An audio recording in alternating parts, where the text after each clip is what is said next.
Eu cumprimento todas as pessoas que estão participando dessa sala virtual. Hoje acontece o nosso primeiro grupo reflexivo, que faz parte do projeto Pouparte. Esse projeto é um projeto desenvolvido no âmbito do Sejusc de Blumenau, que é o Centro Judiciário de Solução de Conflitos e Cidadania, numa parceria com a FURB, especialmente com o curso de Psicologia, porque esse projeto pensa em abordar a economia de um modo saudável, permitindo que as pessoas olhem para os seus próprios orçamentos e para a sua maneira de lidar com as finanças de um modo construtivo, de um modo responsável, de um modo que permita que cada um de nós, alcance os nossos objetivos e que nós consigamos superar as adversidades. Nós que passamos por um momento de pandemia, que tem causado reflexos de toda ordem emocionais, principalmente, mas com efeitos no âmbito social e com severos prejuízos econômicos, a gente percebe mais do que nunca que saber consumir de modo consciente é o primeiro passo para a gente evitar outros tipos de problemas, que acabam por gerar, às vezes, problemas até maiores, né? Como o próprio nosso desequilíbrio emocional, às vezes problemas psicológicos mais sérios acontecem também em decorrência disso, e essas situações que nós falamos envolvem pessoas próximas a nós. Então, quando conversávamos no início, eu e o Ronaldo abordávamos que justamente não é um espaço para as pessoas certas, a gente percebe que é um espaço para todas as pessoas. Todos nós, indistintamente, precisamos agir com consciência em relação a esse aspecto. E eu tenho certeza que nós temos muito para aprender sobre isso. O grupo reflexivo vai acontecer assim: a cada 15 dias nós faremos reuniões intercalando os assuntos. Então, o primeiro assunto, a abordagem hoje é na ótica financeira, e isso vai acontecer com o Ronaldo, que já está conosco, o Ronaldo Saito, que vai trabalhar a abordagem do diagnóstico e os primeiros passos para nós desenvolvermos o nosso orçamento pessoal e familiar. Daqui a 15 dias, e a data vai ser divulgada em breve, nós teremos o segundo encontro, que daí vai ser sob a ótica da psicologia. Aí nós teremos o professor Rodrigo Dias, do curso de psicologia, acompanhado pelos alunos do curso de psicologia, fazendo uma abordagem que dá continuidade ao que veremos hoje, dá o suporte para isso. Claro que ele vai falar, como eu disse, sob o ângulo do estudo dele, que é a psicologia. E dali a mais 15 dias, nós teremos o terceiro grupo, né, o terceiro encontro do grupo reflexivo, que vai falar sobre autodesenvolvimento. E daí quem estará conosco será a profissional Juliana Schmitz. E o quarto encontro vai ser com o Ronaldo, o quinto vai ser com a psicologia, o sexto vai ser com autodesenvolvimento, o sétimo vai ser com o Ronaldo. E por aí a gente percebe que nós vamos, de um modo ordenado, intercalando esses temas, de modo que a gente consiga refletir cada vez de um modo mais amplo e mais adequado em relação ao que nós esperamos da nossa vida, né? Aos nossos projetos individuais, pessoais ou profissionais. E será melhor aquilo que for bom para cada um de nós. Então, eu cumprimento cada um de vocês e cumprimento de um modo muito especial o Ronaldo Saito, que está aqui conosco, encabeçando esse projeto. Nossa, ele que tem se dedicado tanto a isso. E quero dizer para vocês que nós estamos, meu Deus, na melhor companhia possível, porque o Ronaldo traz uma experiência muito grande nessa área. Ele atua como consultor financeiro há muito tempo, traz uma experiência muito grande nos lugares, nas empresas, banco e em todos os lugares que ele trabalhou. Então, ele tem essa formação e também é um aluno do curso de Direito que já está concluindo o curso para ser mais um na sua formação. Eu vou fazer brevemente a leitura do currículo dele para que vocês conheçam um pouquinho mais desse grande profissional que estará conosco. O Ronaldo Saito é formado em Administração de Empresas pela Universidade Católica de Brasília. Cursou MBA Executivo em Finanças e Controladoria pela FGV. É acadêmico do 10º semestre do curso de Direito pela FURB, como eu tinha mencionado. Iniciou sua carreira financeira no ano de 1999 pelo Banco Cidade, em São Paulo. Foi gerente administrativo do Banco do Brasil, inclusive na agência logo ali, Tóquio, nos anos de 2005 a 2010. atuou como gerente financeiro em diversas indústrias catarinenses e hoje é consultor financeiro empresarial pela AALC Consultoria, participando da reestruturação de empresas médias e grandes, especialmente no tocante às suas dificuldades financeiras, algumas delas, inclusive, em recuperação judicial. Esse é o profissional que eu apresento a vocês. Quero dizer que ele também é mediador no nosso Sejusc, então é uma pessoa que está desenvolvendo todas as suas melhores virtudes, né? Lapidando para se tornar cada vez melhor. Eu passo a palavra, então, ao Ronaldo, para que se sinta muito à vontade entre nós e a cada um de vocês, para que acompanhemos o curso, eu desejo toda a atenção possível para que a gente extraia daqui o melhor aprendizado. Peço que mantenham seus microfones de modo mudo, né, desativado, para não ter nenhum problema de eco e de outros sons, né? Esse encontro está sendo gravado, então é importante que tenha uma boa qualidade. Durante a fala do Ronaldo, nada impede que vocês participem pelo chat. Então, as perguntas que quiserem fazer, os comentários que quiserem fazer, podem ser feitos pelo chat durante o evento, não atrapalhem absolutamente nada. E ao final, o Ronaldo vai ter a oportunidade de abrir o microfone para que vocês participem oralmente. A ideia é que acabe o evento em 1 hora. Então, vai ser uma hora muito produtiva para nós. Ronaldo, você está com a palavra. Legal, obrigado, doutora. Primeiramente, gostaria de agradecer a presença de todos. E, bom, acho que a doutora já explicou bastante sobre o projeto. A nossa proposta hoje é fazer com que esses conceitos eles sejam aplicados na prática. Então, para isso, eu gostaria que todo mundo tivesse um papel e uma caneta com vocês, para a gente poder já começar a exercitar essa questão do orçamento, essa questão do diagnóstico. Então, eu vou dar 2 minutinhos aí para vocês pegarem ali um papel, uma caneta. Quem tiver familiaridade com planilha, com Excel, também é possível fazer. Mas a ideia é a gente partir de algo bem simples aqui para que todo mundo possa acompanhar.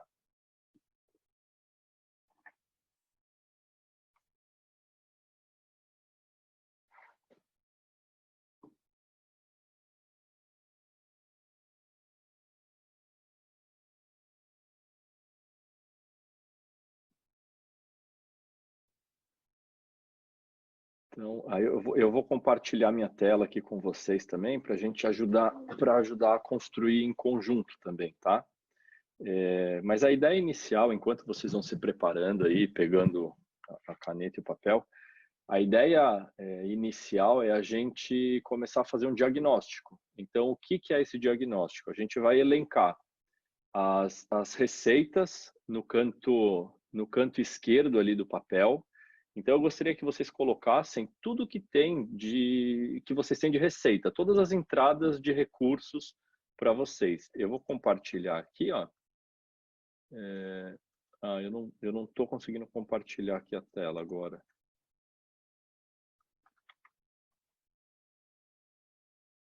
Mas, em todo caso, eu também poderia fazer aqui num pedaço de papel e a gente vai fazendo em conjunto, não tem problema. Eu vou tentar verificar aqui, Ronaldo, só um instantinho. Tá bom.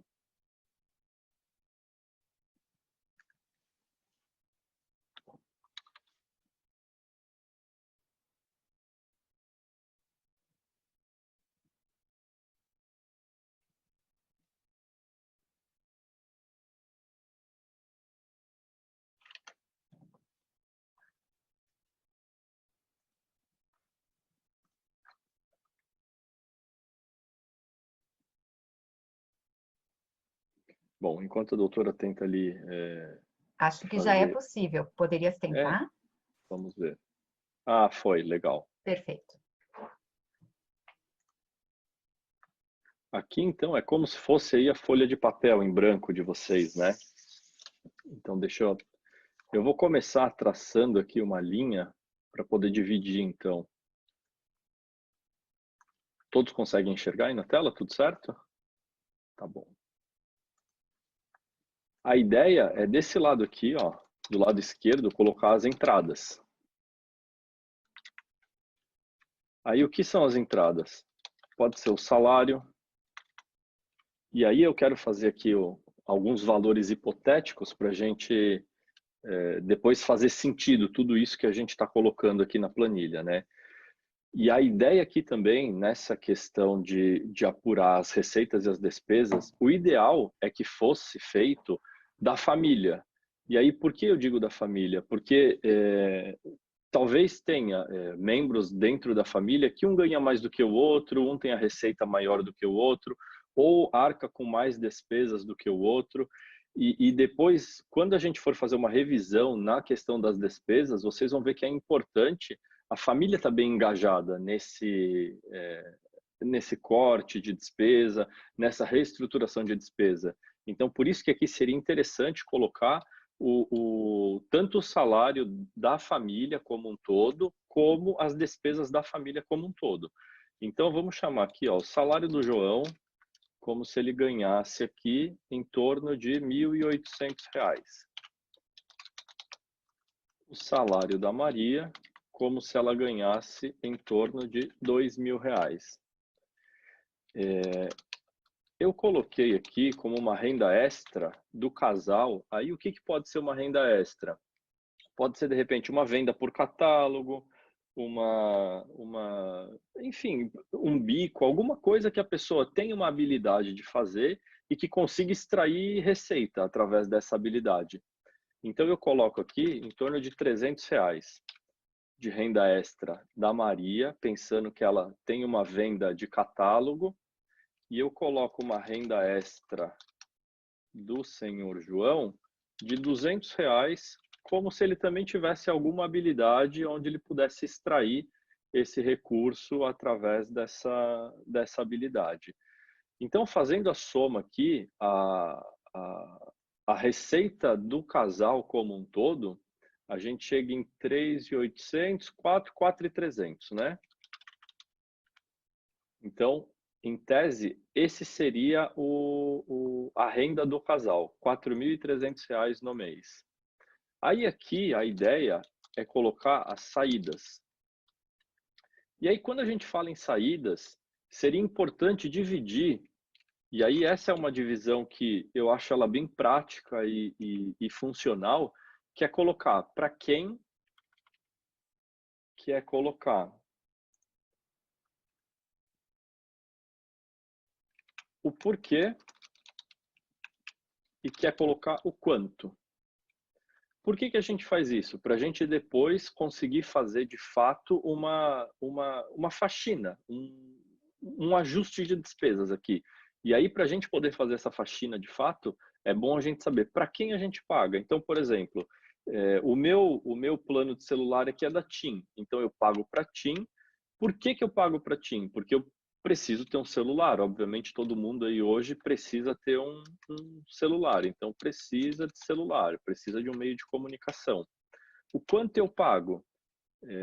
Eu vou colocar como se esse casal aqui estivesse pagando R$ 119,90, que é um plano bom, é um plano razoável. É um plano talvez até mais do que bom, assim.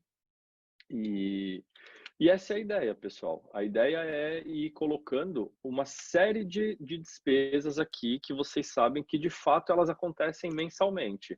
Então, tem lá o aluguel ou a prestação do apartamento, né? Precisa, por que precisa? Para moradia. Qual que é o valor? Vamos chutar aqui, uns R$ 800. Aí, condomínio.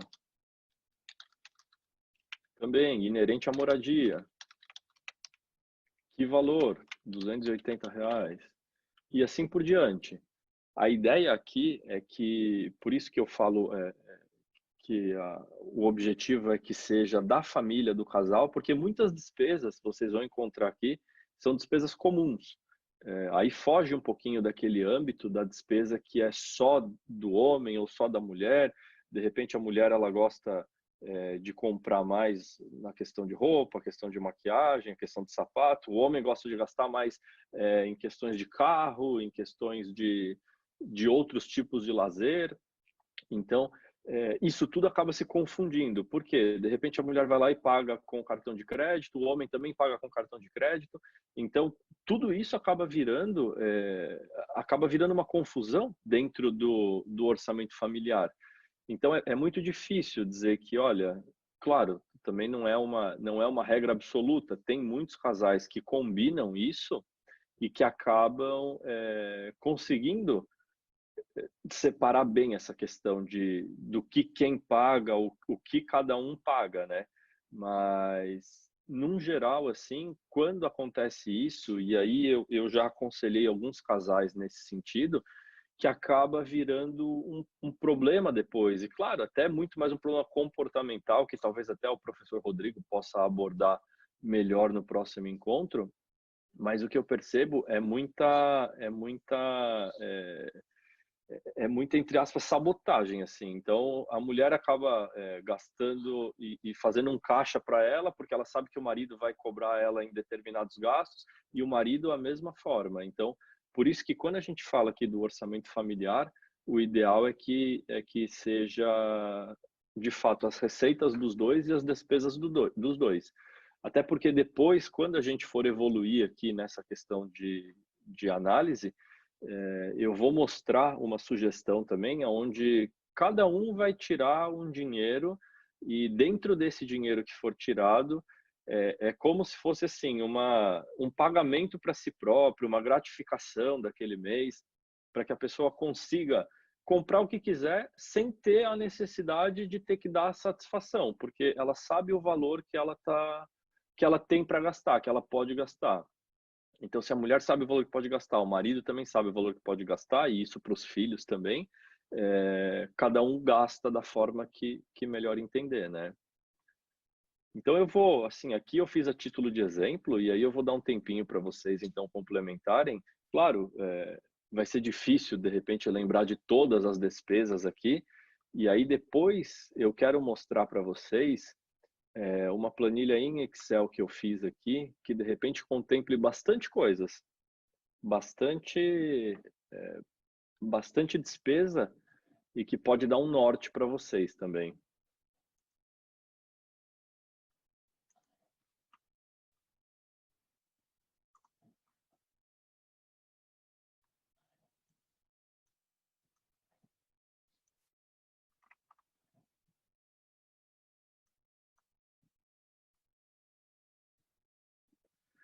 Olha, a Isabel fez uma pergunta aqui, né? Se a renda extra ela tem que ser fixa ou ela pode ser eventual.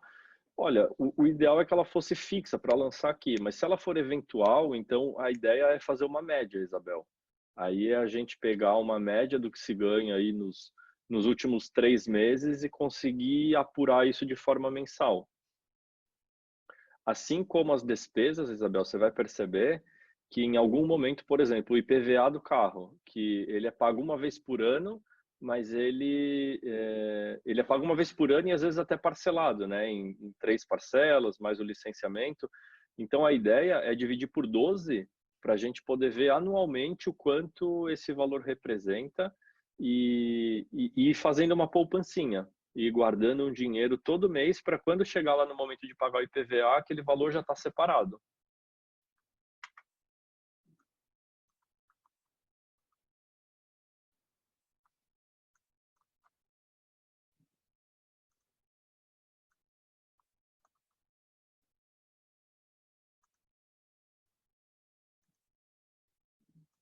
Não sei se vocês estão conseguindo enxergar a planilha aqui.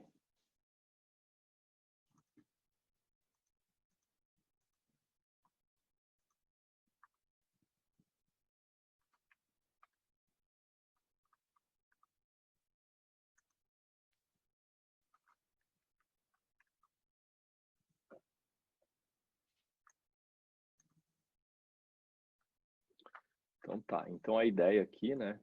Então isso aqui posso até apagar, porque isso aqui assim, isso aqui era um conceito que eu criei aqui também, pensando que talvez tenha casais que tenha de fato a despesa toda separada e aí tem um combinado, de repente assim, olha, você paga a conta de água, eu pago a de luz, você paga o condomínio, eu pago o mercado. existem bastante casais também que têm essa característica de separar essas despesas. Então, o que seria, né, o ideal fazer é proporcionalizar. Então, por exemplo, se o João ele ganha R$ 2.000 e a Maria ganha 2.300, a proporção do João representa 46,5% e a da Maria representa 53,5%. Então, aí pensando na divisão das despesas, o ideal também fosse que cada um pagasse dentro da sua proporção. Aí eu acho que não ficaria nada injusto para nenhum dos dois, sabe? Por mais que um ganhe mais e o outro ganhe menos, até para não entrar naquela questão de discussão de mas o carro, a gente tem o carro porque você usa, eu quase não uso. Mas sempre tem uma despesa ou outra que uma pessoa da família acaba usando mais do que a outra. Então, para isso não entrar em discussão, é feita essa proporcionalização, né?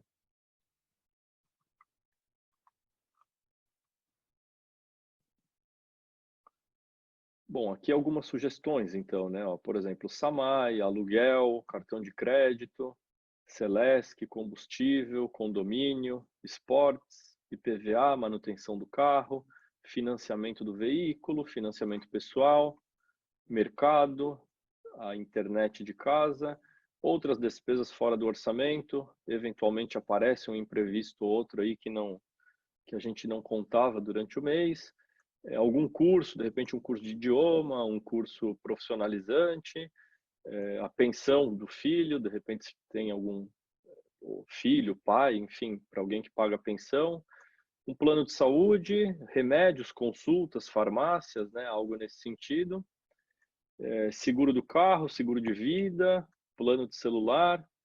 Aqui eu acho que assim tem bastante despesas aqui, claro que isso também é uma coisa muito pessoal, né? Talvez tem alguém que tem uma despesa que não está lançada aqui e aí coloque no seu orçamento, então, né?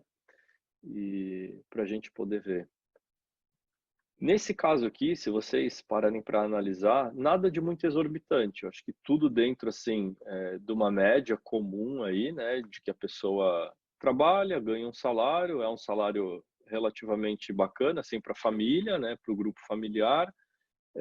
Pensando nas despesas aqui também, nada muito fora do contexto aqui, né? Que seja um absurdo o casal ter. Mas se vocês olharem lá no final, o total de despesa deu 5.954, enquanto a renda é 4.300. Então eles têm aqui um problema mensal de R$ 1.650. Então nessa situação hipotética, é muito difícil a família pensar em como ela faz para poder sobrar dinheiro no final do mês. Geralmente o que se imagina é o quê? Eu estou ganhando pouco. Eu preciso ganhar mais, e talvez essa de fato seja uma alternativa, ganhar mais e aumentar a receita aqui. Só que a gente também sabe que é muito mais fácil trabalhar no corte de despesa do que no aumento de receita. É difícil aumentar a receita, às vezes não só pelo salário que ganha, mas às vezes até pela limitação de tempo. Às vezes, e muitas pessoas acontece isso, né? A pessoa é funcionária, tem um horário que ela tem que estar na empresa e que ela não pode desenvolver uma atividade paralela nesse período que ela está na empresa. Ela chega em casa, muitas vezes ela tem que cuidar da família, dos filhos, do marido ou da esposa, e aí também não consegue ter esse tempo para desenvolver uma atividade extra, né? Então, pensando nisso, é muito mais fácil e eu acho que está muito mais factível fazer uma revisão de despesa antes de tentar fazer um aumento de receita. E aí vocês vão entender aqui, ó, nessa questão nas despesas, depois de que tiver tudo levantado, talvez o tempo esteja realmente curto aqui para vocês fazerem todo esse levantamento de despesa pessoal de vocês, mas o importante é discutir tudo isso aqui com a família de vocês, porque o orçamento familiar ele tem que ser construído com a família, mas a ideia depois, no futuro, que isso aqui tiver tudo construído e que tiver todos os valores apurados, e claro, e aqui vocês vão fazer uma média, né? Por exemplo, a gente coloca aqui, ó, mercado, em torno de R$ 1.200. Claro que tem mês que talvez dê mais, outro dê menos, mas uma média é esse. E quando a gente fala de orçamento, O orçamento é o valor que a gente determina para ser gasto. Então, se fosse levar ao pé da letra aqui, o que alguns especialistas financeiros recomendam é que você faça, inclusive, envelopinhos com o dinheiro dentro desse envelope para que seja gasto exatamente com aquela despesa. Então, quando acabou aquele dinheiro, não é para não gastar mais com aquele tipo de despesa. Claro, isso é uma forma até um pouco radical de falar que no mercado, então eu tenho o valor limitado. Às vezes pode passar um pouco, às vezes pode dar menos, né? Então, nesse sentido, é importante que se tenha esse regramento para poder gastar, para poder acompanhar. Então, quando eu estiver chegando ali na metade do mês e viu que já gastou muito mais do que deveria, de repente é hora de revisar se ainda tem necessidade de efetuar aquela despesa mais para frente ou não, ou se de fato também pode se tirar de alguma outra despesa e pegar como se fosse emprestado de uma despesa para pagar ali, né? Mas assim, depois que tiver tudo levantado, a ideia é se fazer algumas perguntas, e aí em conjunto também, né? Algumas perguntas em família, então, que quais são as perguntas?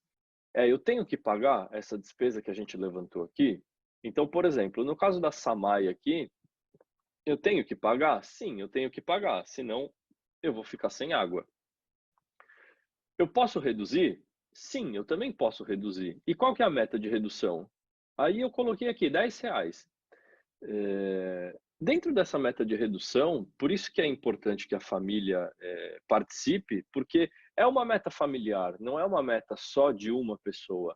Então, quando é determinado dentro do orçamento familiar que a família vai contribuir para que no final do mês haja uma redução de R$ 10 na conta de água, todos precisam colaborar.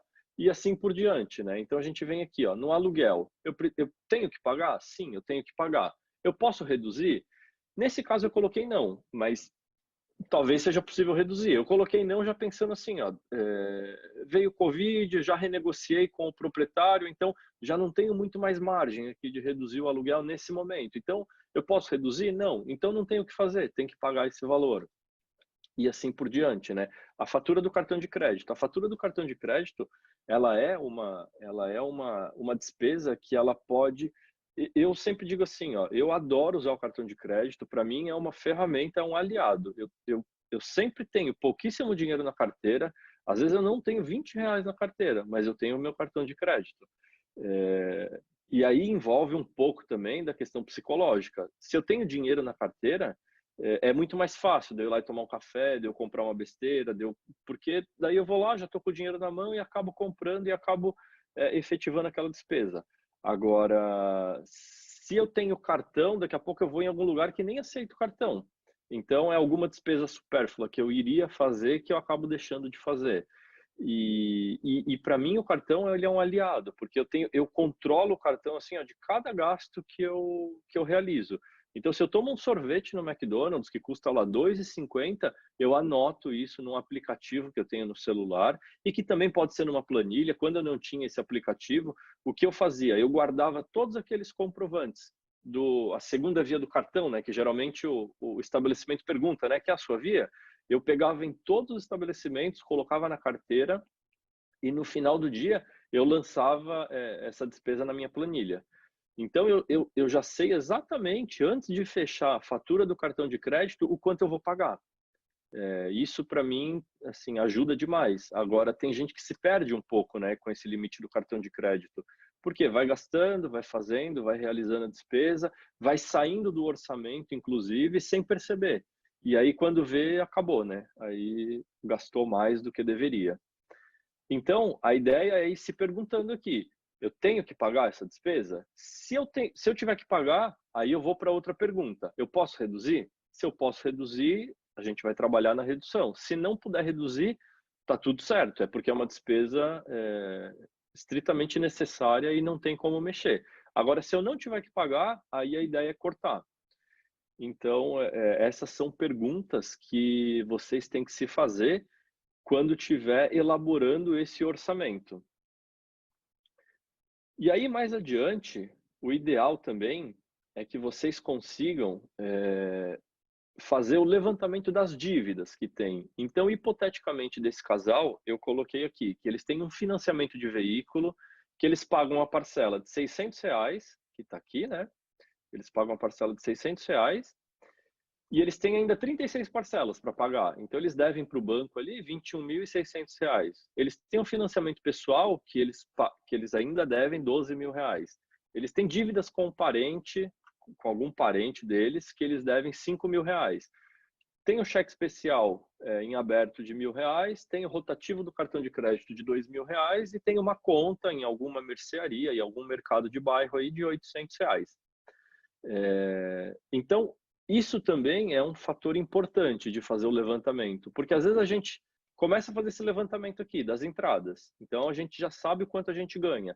Aí a gente começa a fazer os levantamentos da saída e, de certa forma, a gente se surpreende e a gente não entende da onde, por que eu estou tendo que pegar dinheiro no banco, por que eu não consigo pagar o cartão de crédito, por que eu estou sempre no rotativo do cheque especial e aquilo vai virando uma ciranda e eu nunca consigo sair daquela ciranda.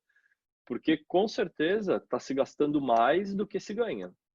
E aí, quando se gasta mais do que se ganha, é porque está tendo um padrão de vida maior do que pode ter.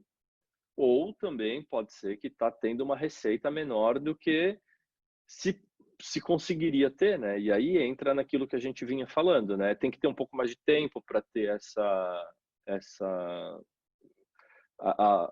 o conseguir mais receita, né? Então tem que ter mais tempo livre, tem que se dedicar a alguma outra atividade para conseguir gerar mais receita, né? Tô lendo uma pergunta aqui então da Ellen, ó, ela está perguntando se a tabela é fácil de fazer, se tem algum aplicativo específico, né? Sei que alguns comandos de soma, etc, mas não me recordo como faz. Pode dar uma dica? Claro, sim, ó, Ellen, eu posso até disponibilizar essa planilha para vocês depois, não tem problema, tá? Aí vocês podem me mandar um e-mail, eu vou deixar meu e-mail aqui, ó. Aí vocês podem me mandar um e-mail e aí eu disponibilizo para vocês. É uma planilha bem simples, mas que eu acho que ajuda assim bastante a fazer esse gerenciamento, né? Como a gente tem assim o tempo bem corrido, né? E a ideia é que esse bate-papo seja um bate-papo bem dinâmico, para não ficar uma coisa muito teórica, para não ficar aquela, sabe, toda aquela teoria e pouca prática, né? Então, a ideia é fazer então aqui, e aí talvez não dê tempo de fazer tudo hoje aí, até porque vocês, eu imagino que tenham que conversar dentro disso com os familiares de vocês, mas eu analisando aqui assim, ó, a situação dessa família, notadamente dá para ver que o que tem dificultado eles é a questão do carro. Por quê? Quando a gente tira aqui, ó, então eles estão devendo, todo mês eles passam a dever R$ 1.654,90, R$ 1.660 mais ou menos, né? E aí, quando a gente começa a tirar um pouco essas despesas relacionadas ao veículo, então, a parcela de veículo, se eu não tivesse esse carro e não tivesse a necessidade de ter o carro, obviamente, né? Porque talvez tenha gente que necessite do carro para trabalhar. Então, se eu não me enquadro nessa situação de necessitar do veículo, eu posso tirar o financiamento do veículo, consequentemente, eu não vou ter mais a manutenção do veículo, eu não vou ter mais o IPVA, eu não vou ter mais o combustível e eu não vou ter mais o seguro do veículo. Ainda assim, fico com R$ 380 aqui negativo. Aí é uma questão de adaptação de despesa mesmo. Então, assim, ó, se eu estou gastando R$ 300 de diversão, talvez em determinados meses eu não possa ter essa diversão tão assídua. Eu tenho que reduzir um pouquinho para poder equalizar. Se a fatura do cartão de crédito está vindo nesse valor, eu preciso analisar o que de fato tem dentro da fatura. Por quê? Em algum momento você pode ter passado a compra do supermercado no cartão de crédito.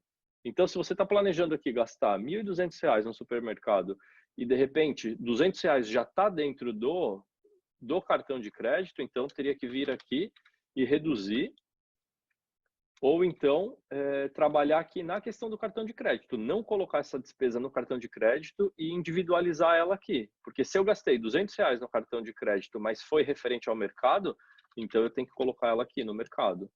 Se eu gastei R$ 100 no cartão de crédito para diversão, então eu também não vou colocar no cartão de crédito, eu coloco aqui na parte da diversão. E aí essa despesa do cartão de crédito, ela some. Isso eu estou dizendo para ela não se duplicar com alguma outra que a gente já está lançando aqui na planilha, né?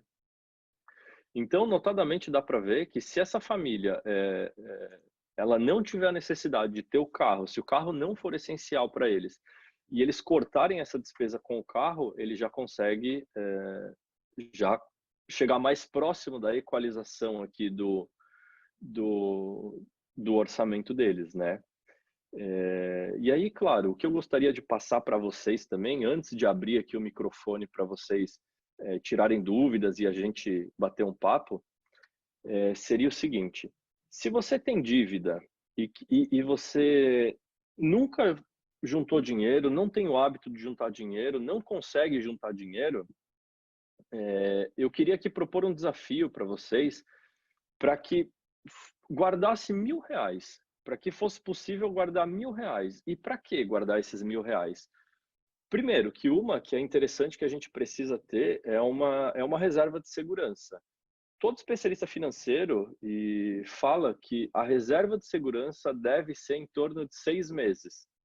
Claro que eu imagino, e aí seria a postura mais coerente, que quando você perde de repente uma receita, então eu perdi o emprego aqui, eu não tenho mais esses R$ 1.800, eu também não vou mais ter as minhas despesas baseada em R$ 1.800. Obviamente eu vou reduzir também as minhas despesas. Então, nesse sentido tem que estar bem controlado, mas os especialistas financeiros, eles recomendam que tenha-se uma reserva financeira de pelo menos 6 meses. É fato que aconteceu aí nessa questão do coronavírus, né? Ninguém imaginava isso, ninguém queria isso, mas quantas pessoas não perderam seus empregos e sem qualquer tipo de reserva financeira? E aí se vem no desespero, né? Então, o desafio seria juntar R$ 1.000 e para quê? Para a gente começar a quitar essas dívidas, porque isso também tem um efeito psicológico muito positivo. Se eu tenho lá aquela conta no mercado de bairro que eu não consigo quitar e aquilo, pô, daqui a pouco eu nem estou mais passando na frente daquele mercadinho porque eu não quero o dono do mercado me cobrando, não quero ninguém me olhando torto e achando que, poxa, eu sou um devedor. É porque eu não estou conseguindo pagar, mas você acaba até mudando a tua rotina, psicologicamente pressionado por aquilo. Então, daqui a pouco, se a gente consegue juntar esse valor e consegue quitar essa dívida, isso já vai nos dando um alívio. Então, a ideia aqui é que quem nunca juntou nada de dinheiro, que consiga pelo menos juntar R$ 1.000 para a gente conseguir trabalhar na quitação dessas despesas. E aí, em segundo momento, daqui a pouco a pessoa tem dívidas que vão além de R$ 1.000, mas aí é para atacar as dívidas com esses R$ 1.000, as que cobram juros mais altos. Por quê? Toda dívida que cobra juros mais alto, ela está inevitavelmente aumentando em uma proporção muito maior. Então, toda vez que a gente vai atacando essas dívidas, por mais que elas sejam as maiores, e a gente vai atacando elas, a gente vai conseguindo também reduzir. E aí, claro, tudo que a gente está reduzindo, ele tem que voltar para o nosso caixa para virar a caixa de segurança de novo. A gente não pode deixar, a gente não pode perder de vista esse caixa de segurança, a gente não pode perder de vista o ataque dessas dívidas, sabe? Então, aqui são algumas sugestões que a gente coloca, né? E essas perguntas aqui, vocês vão ver que quando vocês começarem a fazer o levantamento das despesas, vocês vão ver que tem bastante despesas que vocês nem imaginam que teriam essas despesas. Eu, inclusive, compartilhando uma experiência minha, no ano de 2018, eu tenho o hábito de fazer o fechamento das minhas contas todo início de ano. Eu faço o fechamento das contas do que aconteceu no ano passado. E quando eu fui fechar as contas de 2018, no início do ano de 2019, eu tive um tremendo susto de ter gastado 700, foi mais de R$ 700, mas foi em torno de 730, R$ 740 em estacionamentos durante o ano. Então, quando a gente pega R$ 700 de estacionamento e divide por 12, isso aqui é pouca coisa, se parar para pensar. Opa.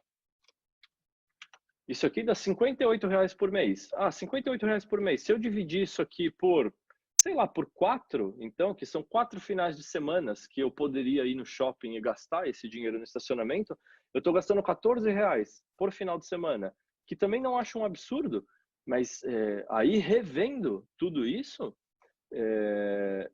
e parando para analisar, quantas vezes eu fui no shopping desnecessariamente, ou quantas vezes eu não fui, nossa, fui agora, esqueci de comprar tal coisa, tem que voltar lá para ver. E aí pago o estacionamento de novo.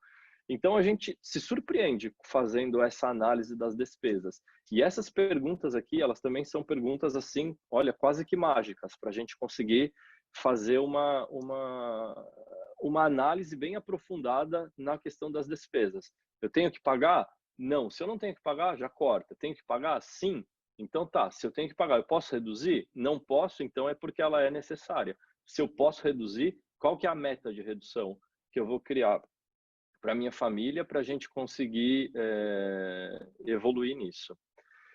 Então assim, pessoal, vamos tentar fazer essa apuração de receitas e despesas, conversando com a família.